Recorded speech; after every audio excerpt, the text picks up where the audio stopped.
All right, hi. This is Mike Morton. I'm with Mike Ray and Todd Johnson. This is our podcast number 3 for the Big Deal Group, and we're going to talk about the market this week and what we saw and what happened. And Todd, want to chime in here? Yeah. Hi, Mike. Hi, everybody. I'm looking at the SPY, which is the S&P 500, and the IWM, which is the Russell 2000 indexes for the past week, and they both had an extremely bullish push upward, both breaking the 50-day moving average and coming out of a 3-week downturn in the markets. So that's positive news for our positions. At the same time, the hedges, they lose value as stocks go up, but we do want the hedges in place in case the downturn would have continued, or if a binary event such as terrorism, a negative event that influences global economic activity, and so that is what protects an individual security and a individual portfolio. So they had a good week. Yeah, they did. God, what a difference a week makes, Todd. I tell you, I don't know about this market. The last couple of weeks before, it was doom and gloom, and then this week I don't know. We're on uppers. I don't know. It's fun to watch. It's interesting to watch. We did get some news this week. The new Fed chair came in, kind of settled markets down, but where we go from here is boy, that's tough. It's like I said, it's hard to fathom. But I think the key point here is to leave those hedges in place, and a lot of people will be, wanting. The first thing you thought in your mind is, hey, this hedge is holding me back. I'm losing money on these. Let's strip these hedges off. I don't need these, bear call spreads, or I don't need these puts. They're holding me back. And as you know, what happens is you take those off. It goes the wrong way, you get in trouble. Hi, this is Todd Johnson. And for the home listeners, just to practice, I've been watching the Johnny Carson, the early years production, and we had a person there who did not introduce who he was, so I'm just going to allow him to introduce himself, so we all know who is talking. We got 3 people here, and I, after watching, the Johnny Carson series, I just knew that we had to go back and address that. I guess that made me Ed McMahon. Hi, everybody. Mike Ray. I get real excited. Forgot to do the intro for myself, so that'll happen a lot. So We can add that later. Okay. Thanks, Mike. I didn't mean to cut you off. I know. And I'm only teasing. That's fine. Mike, what happened with the precious metals this week? The precious metals, even this week, but let me go back even a little bit further, because I think that's where the story develops. I'm looking now at gold, and even though I don't, I'm not a big gold bug, the shares of gold. I'm looking at GLD just for example. We started out, January we were at 1,200, and now we're at 12,700. I mean, so gold's moving up, and if you look at it from the real move actually started February 3rd up to Valentine's Day, which is where we are, where it really it's took off. Let me flop over and look at the silver. The silver doesn't have as big a move but it follows a similar pattern. Silver starts the year and is moving down all the way till about February 3rd, and then silver takes off. Yep. So it's an interesting dynamic, and normally what you don't see a lot is major moves in the equity markets as well as major moves in gold and silver all at the same time.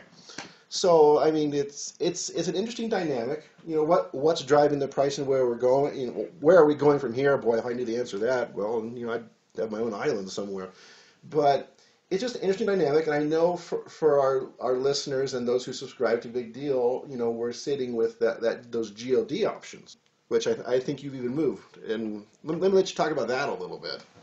Yeah, so last year we had some bearish positions on the GLD, which is the gold. Typically represents about 1/10 of an ounce of gold.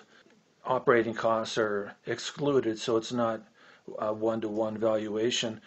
And right now we converted to a bullish position and are selling the weekly covered calls or diagonal calendar calls against the longer dated GLD. And I also bought some 130 strike calls just in case it keeps on running up. And the news, some of the big news that came out was Paulson and Company did not sell any of their physical gold in the fourth quarter.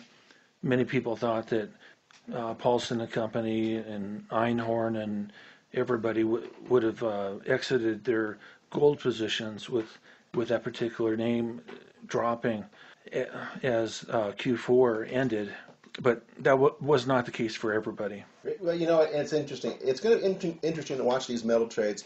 I know in Big Deal, we're sitting with, the GLD, which is good. I know, over in the private group, we even got one other name, but we won't go into that now. But as you see, gold might be making a comeback, and I think we're in a good position and a good place to, if it does come back, that, we're going to profit by it. Yeah, I know that I tried to find quite a few gold-related plays at the end of December. Forum member Matt or Massini, he did pick up GGN, and I could not find any valuation in any of the names. And going back 1 month, some of the top portfolios have been the gold market juniors, the market producers that are actually producing gold for a profit. And so it definitely has been one of the places to be for the past 30 days, along with one place like Vietnam has been a popular investment for at least 2 years. So that was not unusual. But the bulk of the profits ranging from 20 to 30% for the past 30 days have been in the gold miners, the producers and juniors, and typically on the way up in gold as it moves higher and higher. The gold juniors and the gold producers move. It's preferable to own the juniors and the producers. On the way down, it's best to own simply the gold because the juniors and the producers, they can leverage the balance sheet to maximize their profits, decrease production costs, and so that's one position that I wish I would have entered because it was the biggest losing position for 2012, and for the first 45 days of to be. You're exactly right.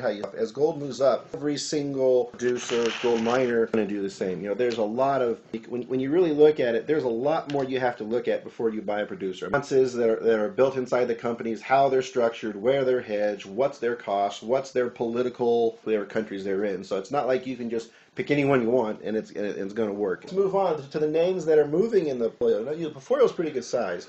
I know there's a lot you want to talk about here, Todd. Ticker symbol ALXN. Boy, that's had a fun move. And I know that we were heavily involved in, as I look over at the charts, February 7th to the 14th, we've moved up. Yeah, I actually had an adjustment at the 160 strike price. I received an email if I was going to adjust it. By the time that I received that email, it was at 170, so I created a new 170. The 170 adjustment was what I wanted to enter onto the position sheet, but I accidentally took the 160 that I had first created, and in that short time frame, it had moved up another $10. It's had a great move from 155 to 180 now. that can really be said about Celgene and Jazz Pharmaceuticals, ACT, GILD, and Celgene, and we have quite a few names, VRX, and of course we have on the IBB, which is the broad biotech index, and we're losing money on that hedge, but all the other names are moving forward. And I'm using ratio spreads so that if a name does spike higher, we're not locked in. I like those names. Biotech, much like gold, biotech seems to be the place to be on stuff. Oh, and to the listeners out here, and this is Todd, one thing that we do have to address with Mike, and this is for private group and for, for everybody. Obama, it's even for Obama, that Obama to the bum on the street. I don't care who, just Putin, every citizen should know how much biotech knowledge that Mike Ray has.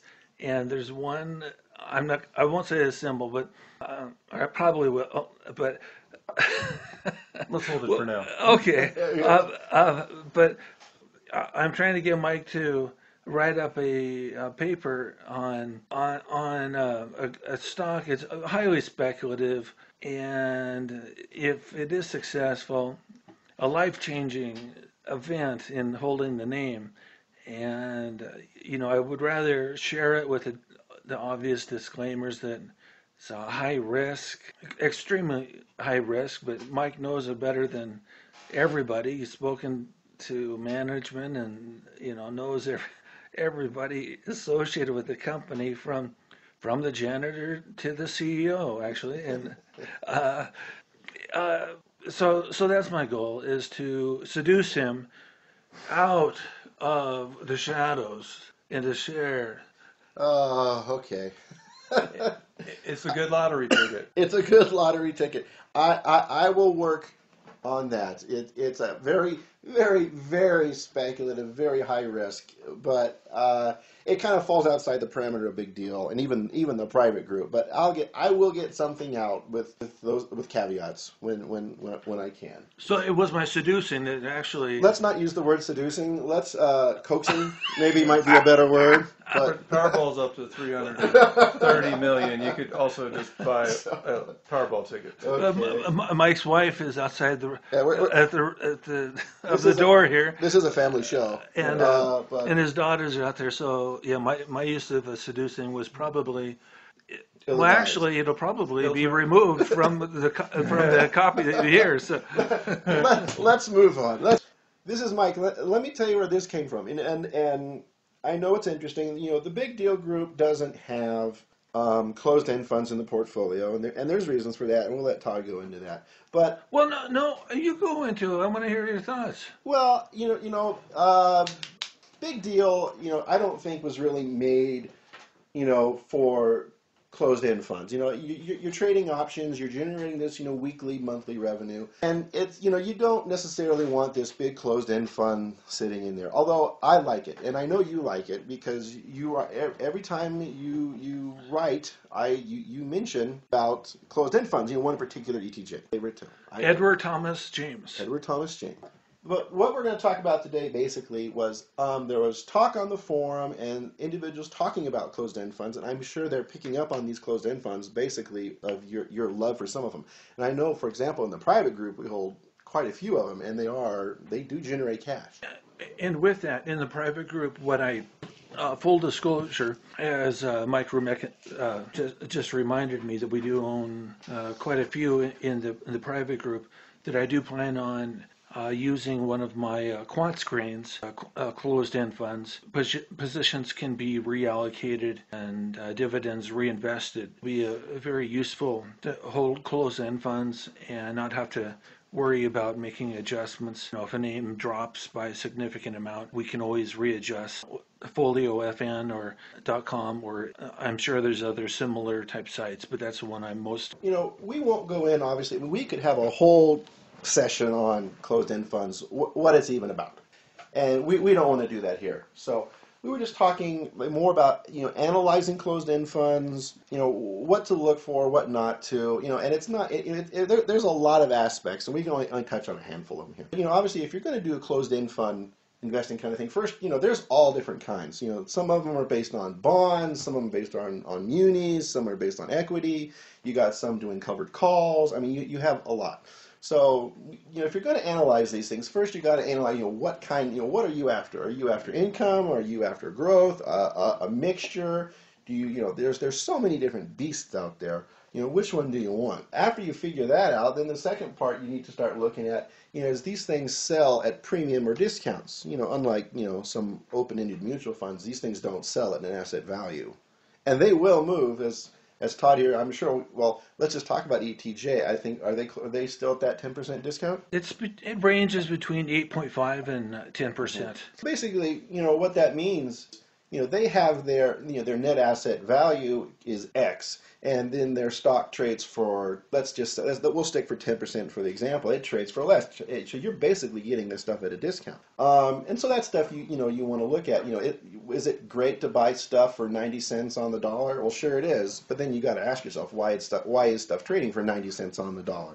But there are instances where you can find certain closed-end funds that are trading, well above net asset value, and I, for one, paying more than what the assets are worth, but I guess you could always find an instance where there would be. So, so one thing is looking at the discount, and looking at the historical discount, and why it's there. I know, for example, we'll just kind of stay with the ETJ. I know that, I've talked to activist hedge fund manager, Mr. Goldstein. I know you have too, Todd. And one of the things is he's big into the name, and what he wanted to do is he doesn't necessarily like those discounts and tries to get management to to close that gap. And we've seen that ETJs looking at doing some of the the offerings to get that back. He's a dangerous man. He is a dangerous man. So other things to analyze in CES, and we won't go into it. Michael, let's just assume that ETJ is selling at its typical 10% discount. So that means, Ray, if you bought ETJ at a 10% discount versus Todd Johnson buying Coca-Cola at dollar for dollar on what it's trading, so I'm not getting a discount, but you're getting a 10% discount on your closed-end fund, and for you to achieve the same value that I did not receive as you would need 11.11% for the 10% discount to go back to 100% discount. If a stock is at 10 and you can buy it at 9, that's a 10% discount, but going back from 9 to 10, that's a 11.11 if my math is correct. And Mr. Goldstein appreciates, both of those variables. But in the meantime, with ETJ, you're receiving approximately an annualized, paid on a monthly basis. I think it's a 9.3% or a 9.3 dividend per month. And if those dividends are reinvested, then you receive a 17 to 21% annualized return. And you can go to my friends at longrundata.com for everybody to use that for free, and you can see how a stock did during a particular time. For austerity, I took the position on July 11th of 2012 when I wrote an article on ETJ, and that's when Goldstein took a position is when the value creation started. It's not a coincidence that Goldstein and the closed-end fund equal opportunity and money making. And some other things, and like I said, we don't want to make this a CEF call. But, other things to look at if you're going to analyze these things, besides, the discount, as you see, a lot of these guys leverage, and they can leverage big time. And, and of course, as the market moves or interest rates move against you, leveraging can really come into play too. So, you got to see how leveraged are these funds. And then another one and this topic you could talk for forever, is when you actually look at like an ETJ, or you look at any other one that's producing dividends on the basis would be like the return of capital.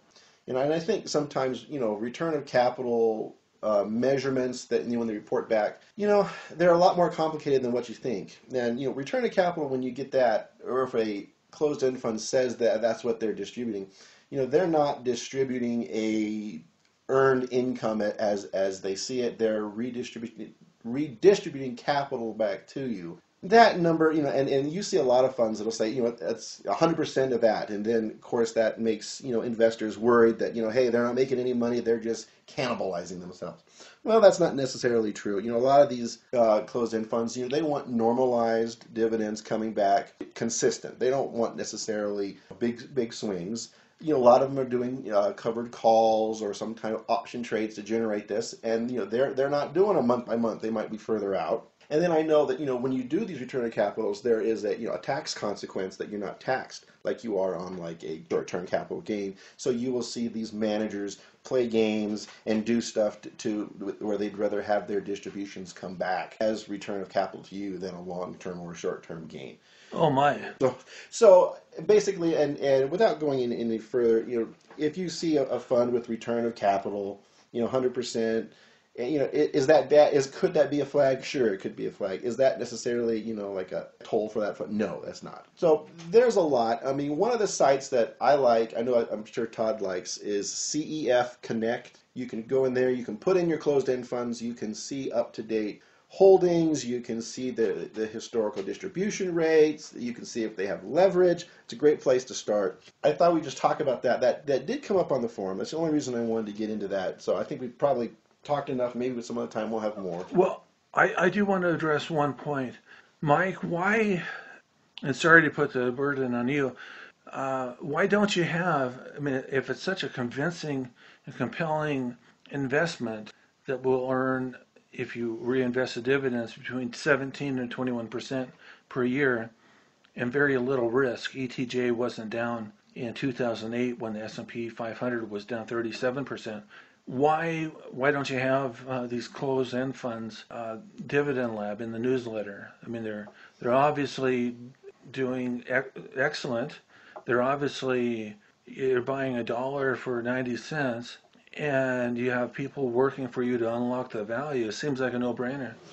Yeah, and we're going to talk about this later, obviously. But, I think a lot of what you're seeing in Dividendlab is, you're trying to run a portfolio, and then if you pick up these closed-end funds, they're their own portfolio. Now you have a portfolio within a portfolio.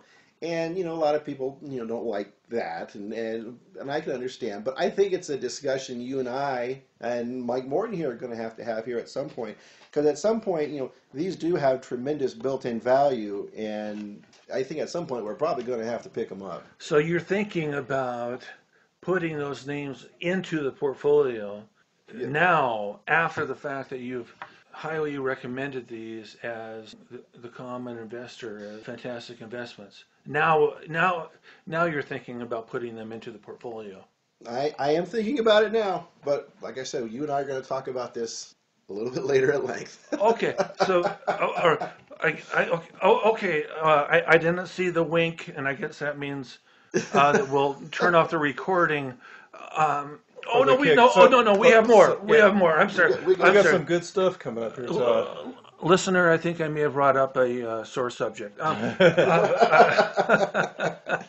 Let's move on, and then we're going to talk with Mike Ray about his new sniper trades that came out this week. He gave you a little bit preview on what they're for and why he's doing them, and the advantage it is for you to do them, or at least look at them and consider them. I'll let Mike talk about them. And before I start on this, Mike, I don't think you had one for the big deal. I think it might have been too soon, and the markets were crazy early in the week. But I think you had one. I know it's called something different, but maybe you could. I know you're still, Yes. highly angry from the prior discussion. but so I want to say this softly, as only Sonny and Cher could, say. Picking up nickels that's in the private group. Use the trade that you did as an example that would be used as the sniper trade in the big deal. Right. And did I say that in a pleasant enough way? Yes, you did. I'm really well worded. Well worded. So, sniper trade. Everybody, I hope, got the write-up on sniper trades. And sniper trades is actually started out like we talked about in the private group, and over there we call it picking up nickels. And we won't go into it in great detail what it all is because we've sent that out. But we'll talk about the picking nickel trade that we did this week. And what we're doing here, we're not looking to make home runs. We're not looking to just shoot to the moon. We're trying to find equities, and we're looking usually on weeklies. We could go longer, and what we are doing are selling well out of the money calls or put spreads to try to generate a flow. And the cash flow, as Todd and I have talked about before, is really nothing more than a way to help pay for the service. For example, big deal, I think, if I average it out, I think we're paying, each customer probably pays $108. What if there was a way that we could generate, let's say, $300 or $400 a month off these trades? So not only does it pay your subscription entirely, but, it actually adds a small revenue stream. And that's basically what we're doing. We put the trades on earlier in the week. We usually have them closed by Friday. One thing we learned from the picking nickels deal is the close. A lot of these equities, they're going to lose a lot of the premium, which we're picking up, in the last couple hours. So when you exit the position, on Friday, I'll give you what I think is going to happen. But for me or anybody else at Dividendlab to say exit, the exit will actually be up to you because you'll get the best fill instead of waiting for someone to tell you what to do there. But let's talk about the picking nickels trade. The picking nickels trade, the private group did well this week. We used Twitter, we used Facebook. The Facebook, if I remember correctly, Facebook was running right around 64, 65. We sold $62 bull call spreads. Oh, I'm sorry. They were bull put spreads. And depending when you entered, you got about $250 off that trade. A little later on, we watched another name that came up that we watched was Twitter. And Twitter was bouncing off that real bad earnings report, and it had some strength built in. But on there, though, we watched it bounce off 50, come up to 55, and then we watched it start to struggle. We watched the option change. We watched what everybody else was doing. We went in. We sold a $60 call, bought a $62 call, because that's where, there was a lot of resistance. We didn't think it was going to get to 60. When we got there, we ended up with another, I think, depending when you got in, 200, 250. So, minus the commissions and, getting out at the end, I think for picking up nickels, we probably averaged but anywhere between 375 to 450, depending when those trades were executed. Not a bad week. Not a bad week for picking nickels. Sniper will do something similar. Might be a tad more conservative, but that's what we're looking for. Mike, when you say 375 to 400 or what? 450. And the reason I give you that range, when I put out the trades, example, Twitter can move around. From when I send the trade out, to when someone actually gets it, Twitter can move 50, 60, 70 cent swings. You executed, when the stock was a little bit lower, then you got maybe a little bit more. If you executed when the stock had moved up, maybe Mike, and when you put these out, the sniper trades, are you using it as 10 contracts? Yeah, it depends. Normally, I'm using 10. So, these aren't risk-free by any means. There is risk. If we get something that turns against us badly, that's why we're doing the spread. So we do have a defined risk. But normally, I'll do 10. If I can do less, I'll do less. Like I said, I'm not trying to shoot for the moon. I'm just trying to cover costs and get this. And within these, are you identifying the maximum loss? Something that I like to always know as an investor. Yeah, what you're going to see is, I'll give you a short paragraph, what I see, what's going on. I'll give you the trade. Below the trade, I'm going to give you the Greeks. I'm going to give you probability chart graphings. But in there also will be, it'll show how much you will take. It will show your maximum loss within the charts below. They are predefined. They're not guaranteed by any means, but what we're doing, we have a system, and what we can do, and if we're good enough, is what we can do is we are so far out of those money lines and looking at stuff like the open options that are trading, current news events that might be coming up to affect it. We're trying to get so far away from the money line that we have a high probability of success. Well, and those will be the sniper trade, picking nickels. We've had success so far. We've had, like I said, we talked about a couple closing issues and that's why we've put the emphasis of closing back onto subscriber, because they can react in real time instead of waiting for an email goes through that doesn't work out as well. So And your goal with the private group is picking up nickel trades will pay for that fee. The sniper trades will pay, which there has not been any, and hopefully this week. Those will be fewer profits, if you will, to cover the, I think you said 108. I think it's closer to 109.5 on the monthly fee. But let's not get into details. Yeah. But we want to provide a means to make that amount of money with a high probability. And so on the picking up nickels on the sniper trades, that will, if I'm understanding correctly, that will include fewer contracts, maybe. Yeah, it could. And like I said, the private group, we will sometimes tend to go a tad more aggressive. But on the picking up nickels, if I don't want to just cover 108 and say it's done. If we see something that we're real confident in and we can score $350, $400, $500, we'll try that. Of course, it'll always be up to the subscriber if they want to do less contracts. And one thing, just being the skeptic that I am, is to read Mike's sniper trades. I mean, let's see one first.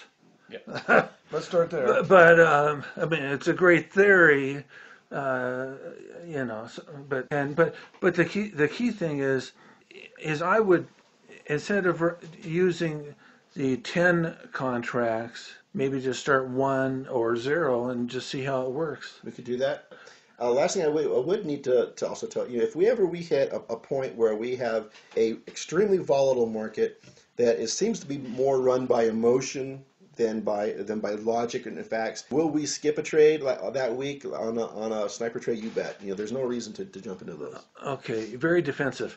One question, Mike, is on the, and I don't mean to put you on the spot here, but I'll ask it nonetheless. Please disarm yourself, Mike. No, on the picking up nickel trades, there was that one that moved to profit, and you explained why. It moved to be a very profitable trade.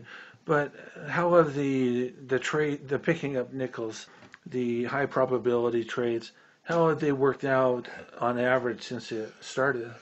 So far we've hit our average. We had a 1 week where, and everybody remembers this week where the market was trading on emotion. It was not trading on, and we didn't put one out that week, which I'm glad we didn't, because our names were all over the place. With the new way that we're closing it, leaving it up to the individuals, we've actually done fairly well. So we've been successful on so far. We put out 1 to 2 trades a week. Our goal, this week, I think I said we made between 375, 450, somewhere in there. Last week was one of our more volatile weeks, so we were much more cautious. We only made 250, but we only put on 1 trade because it was scary. The week before that's when we had the big 300 points swirling. We didn't do anything, and then the weeks before that, we averaged. I think the first week we did. I think it was about 375, 400. Mm-hmm. So I mean, so they are working. So right. You have to be diligent. Right. And they're small trades, so what you would not want to do is take these trades, expand them. So if I said, for example, let's do 5, what you wouldn't want to do is say, well, if he's doing 5, I'm doing 50. I mean, that's something you wouldn't want to do, especially if it moves against you. That's enough. I think it's probably enough on sniper, so we'll look to hope get some of that out. Last, let's get any new ideas, anything you're thinking about this week, Mr. Todd? New ideas. If gold is going to go up, and I know in the big deal we have the, a bullish gold metal private group, we have a very small cap. Well, I guess the market cap really isn't that small. I may look at a trade that has limited in the gold market. I'm still debating that. I'm not dogma where I won't change my view. I believe what Art Cashin said when the great Mark Haynes was eating favorite morning breakfast of Doritos with ketchup on them. And a lot of people thought that was disgusting, but Mark hid them by the Wall Street Journal. When Mark was around, Art Cashin always said, you want to own enough gold to bribe the border guard to get through the country. So, I'm definitely not a gold bug, but if something's going up, potentially make money. I'm looking at 3 or 4 banks that are converting to public entities, and there's a couple, Lithuania and China, and I'll use those with great caution, spin-offs that I'm looking for in strong sectors. A strong sector would be right now solar, gold, interest rates, income, dividend income. And so definitely the spin-offs, the catalyst plays, OKE, as they say in Oklahoma, okay, Oklahoma is okay, and I think that's beautiful. Although living in Seattle, they took the Seattle Supersonics, which I will not, but I'm off topic.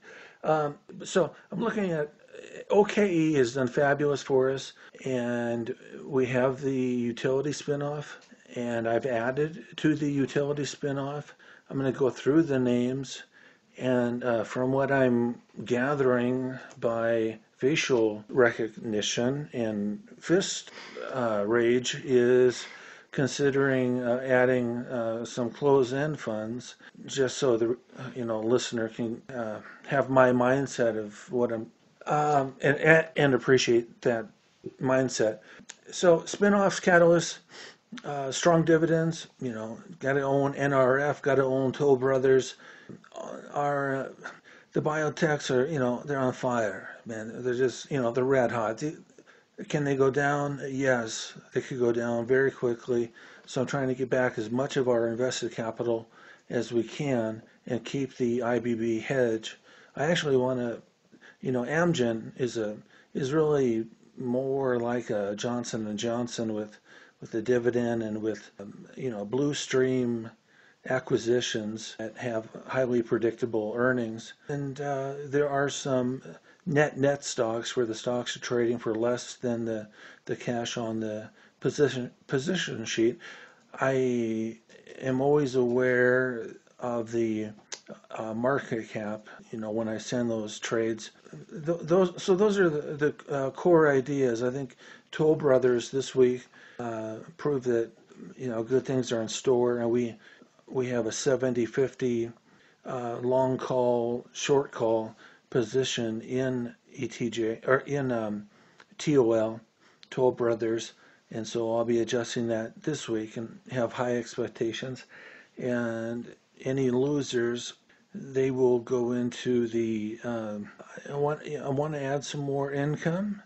I'm looking at EPB as a dividend name, and really just going through all the spin-offs. But those are just in general my thoughts right now. Thank you very much, Mike Ray. Thank you. And this will conclude our podcast number 3 for the Big Deal Group. And stay tuned for the Private Group podcast. Thanks, Mike.